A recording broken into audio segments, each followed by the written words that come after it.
everybody for being here today.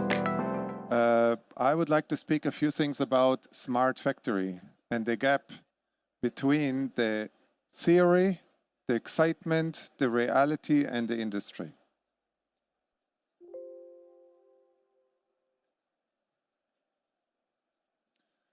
Here you can quickly see also my LinkedIn. Anyone wants to connect with me, please welcome.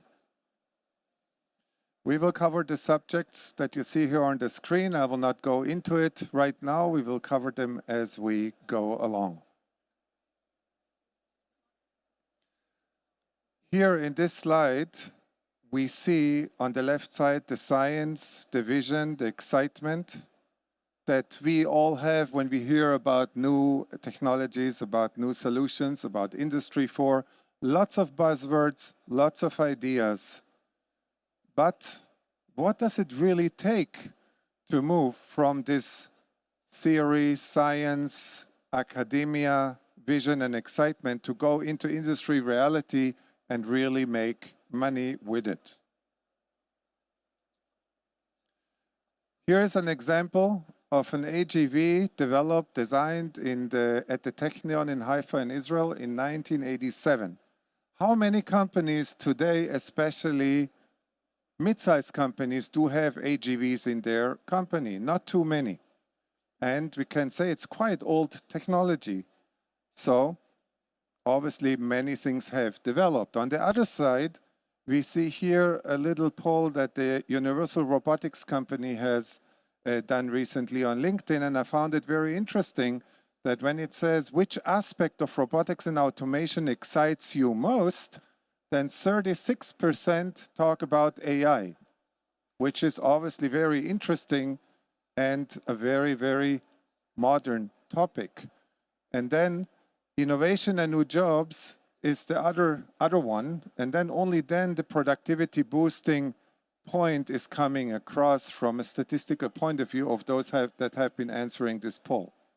So that connects to the side of all of us have this wanting to be more advanced, which is very important. The question is, how do we really utilize it to make money with it for us? So what we see and what we have watched is that those companies that break down this complex issue into small steps and pieces to be practical and realistic, and then have an approach of incrementally growing on the foundations they have built, they make the real progress and can move from the ideas to the reality into the industry. So what are the key barriers? What are the key concerns with implementing, if it is automation, robotics, modern software, maybe AI and machine learning?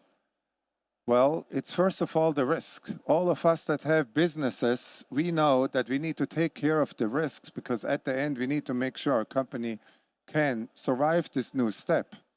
The other point is complexity. And the last point is staff resistance. We need to make sure our people are engaged. If we go into more details, obviously we need to reduce risk, have systems that are easily to operate, and that our staff will eventually love what we're bringing to them to make this thing flow. You can see here a little bit more detail on what it all means, and we will also see how we manage this risk on the capital investment, on the lack of flexibility of automation systems in today's world, and the complexity, how we break it down in order to make sure that when we bring something into the company, it can be maintained, operated, and set up not only during daytime when all the experts are on, but also at night shift or on weekend, eventually when it should run pretty autonomously in the factory. So these requirements are really the requirements everyone should ask us when we implement new systems.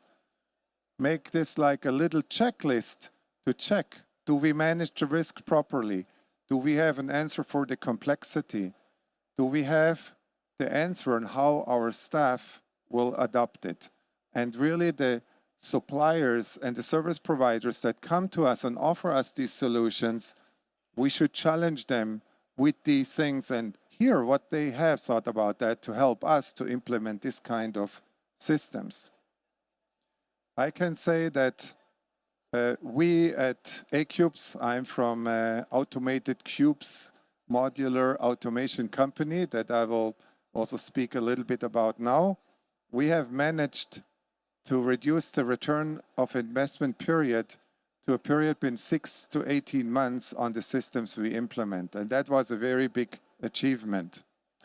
And on the complexity side, with 1 to 2 days training on the very unique software platform, the average machinist can set up the new automation programs very fast in a matter of 15 to 30 minutes. The automation platform is so easy to use, and it also looks good, that those operators, especially the young people, they feel more like playing on their computer games than really doing the hard work of closing clamping devices and so on. And this is what we, as we look into the future, we need to give this consideration, because the young generation, they're not really interested to work like we have been working 30 years ago. So the next very important thing, and maybe the overlaying thing, is that it needs to be a step-by-step approach. That it's really a very important requirement, because there's this saying, how do you eat an elephant? You know, it's bite by bite. And this needs to be structured. And what we have come across with is the modular concept that you can, like Lego blocks, you can put them together in different ways with different functionalities, where each module has its own intelligence that once put together, the overall software layer knows what to do with it, and the kinematics of the cobot is automatically calculated without having to do teaching and complex things that take a long time and make the whole process very complex. Here, there's a little bit of our toolbox of the modules that can be put together in different ways. And here's a little bit about the software layer. There's customizability in the library behind it for the different grippers, the clamping devices. And here we have a short clip from a customer that we implemented the system end of last year. And I want you to hear what he has to say about it. It's a typical high mix, low volume company, but very extreme on the high mix, low volume end. So I hope the sound will work. Just a second. Das Ziel des Metallbearbeitungsteams ist, the sound is not working. effizient auf die Nachfrage einzugehen, hunderte verschiedene. Moment, we'll go back and do it again. Can I go up here? Page up. Das Ziel des Metallbearbeitungsteams ist es, schnell und effizient auf die Nachfrage einzugehen, hunderte verschiedene Teile in Stückzahlen von 2 bis 1000 Teile pro Artikelnummer herzustellen. Wir produzieren jetzt schon über ein halbes Jahr mit A-Cubes und können uns gar nicht mehr vorstellen, was wir ohne Automatisierung machen würden.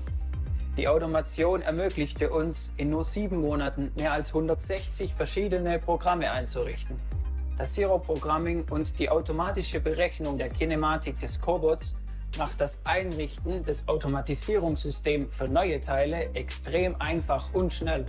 Nach dieser positiven Erfahrung wissen wir, dass es möglich ist, Automatisierung zu implementieren, bei der man sich keine Gedanken über den Automatisierungsprozess machen muss. Die Investition hat sich definitiv gelohnt.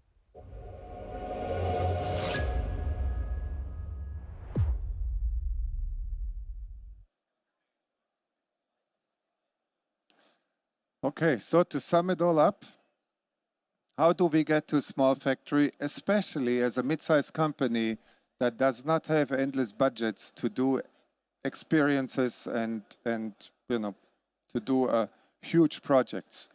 We need to focus on a step-by-step approach that every step along the way will have its own financial justification, return of investment that can be calculated and is based in reality and practical, a very practical approach. flexibility and modularity is very important. So we can expand and adjust to the new requirement. Today's world, the customizations that are required from every manufacturer, especially those manufacturers that do their own systems, that have the mid-size, small-size batches, or doing services to others, they have these requirements. And just a recommendation, every day a little bit. Just keep moving and you will reach the goal. So I would like to here also invite you to come to see us in Hall 9, booth B45. You can see it all live. We have 4 different systems. We also have a demonstration how you can combine cells with our modular systems. And I would very much be happy to see you all there. Thank you so much for being here and thank you for your attention.